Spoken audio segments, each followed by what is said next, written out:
Après le bac, pourquoi avoir choisi la filière du droit?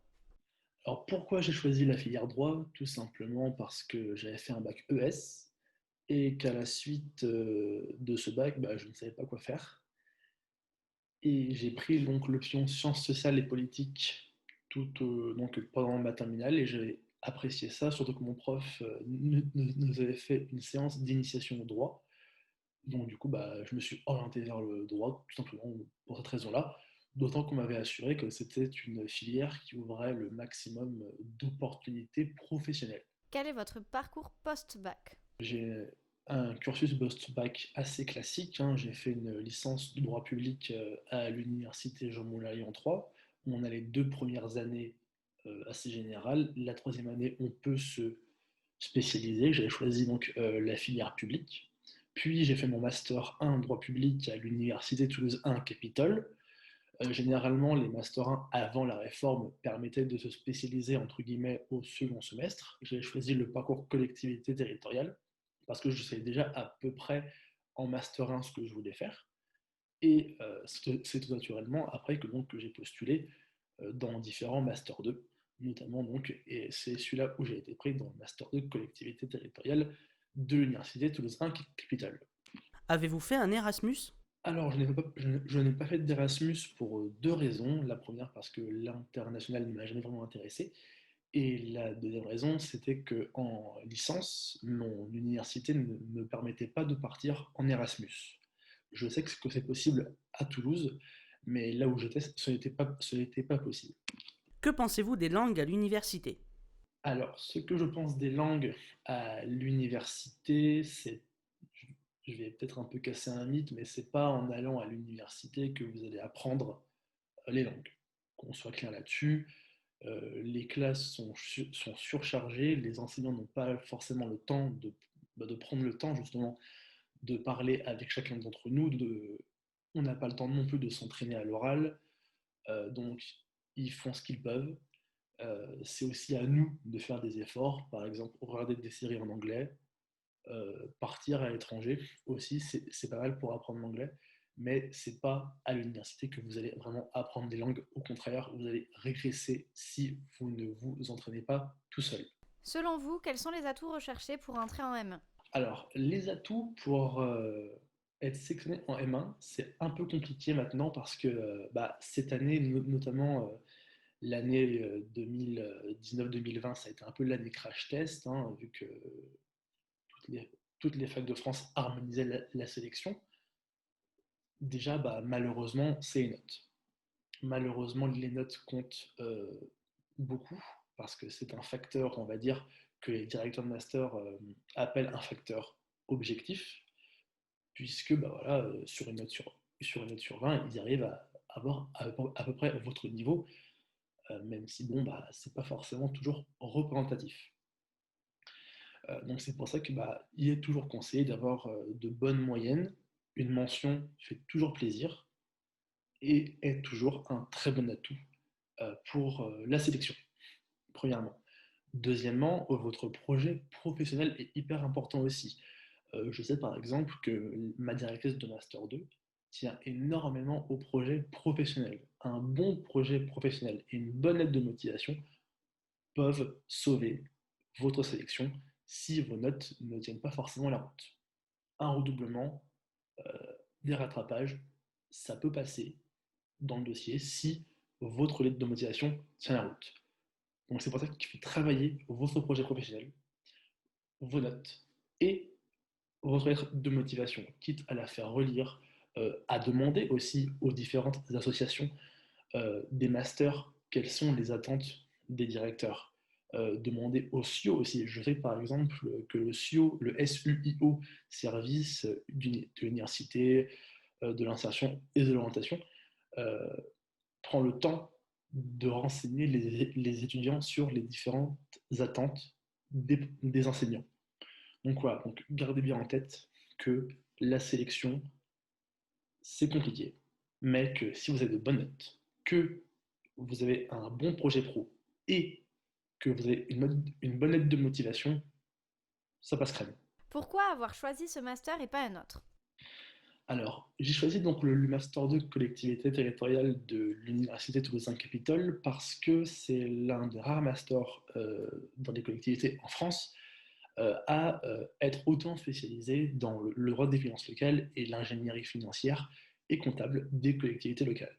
Alors oui, ça fait peur, je vous l'accorde, mais si c'est un master finance, c'est aussi un master très abordable pour ceux qui n'ont pas un profil financier. Par exemple, moi, j'ai pas du tout un profil financier et le master est très abordable.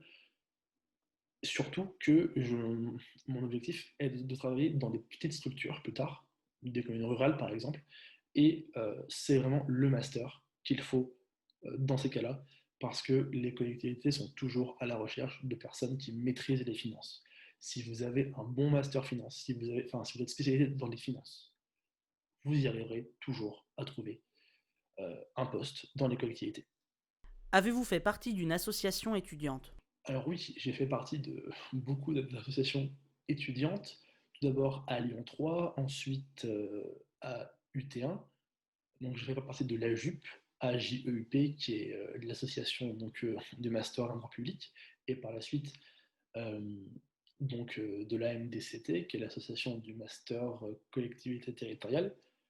Donc pourquoi j'ai fait partie des associations? Parce que j'avais un peu de mal à m'intégrer en licence, c'était un peu compliqué, donc je suis rentré dans une association et j'ai vraiment connu des gens, un groupe d'amis, enfin vraiment, les associations vous permettent de vous intégrer, de vous faire des amis, de travailler aussi ensemble, de développer des qualités humaines incroyables, de les découvrir aussi. Moi par exemple, je suis quelqu'un de très stressé dans la vie.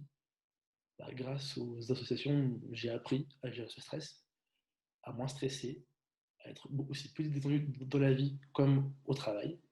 Donc vraiment, si vous avez l'occasion, allez dans des associations, qu'elles soient donc généralistes ou d'autres masters. Vraiment, je vous invite à le faire parce que c'est vraiment exceptionnel comme expérience. Avez-vous fait des stages? Alors oui, j'ai fait un stage donc, en collectivité territoriale en L2. Et je n'ai malheureusement pas pu en faire aussi un en Master 1 puisqu'il a été annulé à cause du Covid.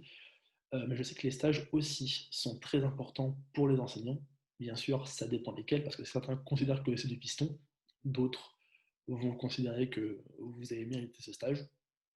À bon entendeur, dans tous les cas, ça reste de très bonnes expériences, et que ce soit en cabinet d'avocat, dans l'administration ou dans le privé, faites des stages, parce que ça vous fera toujours de bonnes expériences professionnelles. Avez-vous fait un parcours en alternance? Non, je n'ai pas fait de parcours d'alternance. J'avais postulé dans des masters en alternance, mais finalement, je n'y suis pas allé. Selon vous, quelles matières générales sont essentielles en master? Alors, les matières générales essentielles en master, tout dépend en fait du master dans lequel vous allez aller. Donc, je vais parler pour le droit public. Si vous faites du droit des collectivités territoriales en master 2, il est essentiel de faire droit de l'urbanisme, droit des collectivités territoriales, service public, et finances publiques. Voilà, ce sont les matières les plus importantes, les plus essentielles que vous reverrez par la suite, qui sont un peu le socle commun, j'ai envie de dire, du parcours.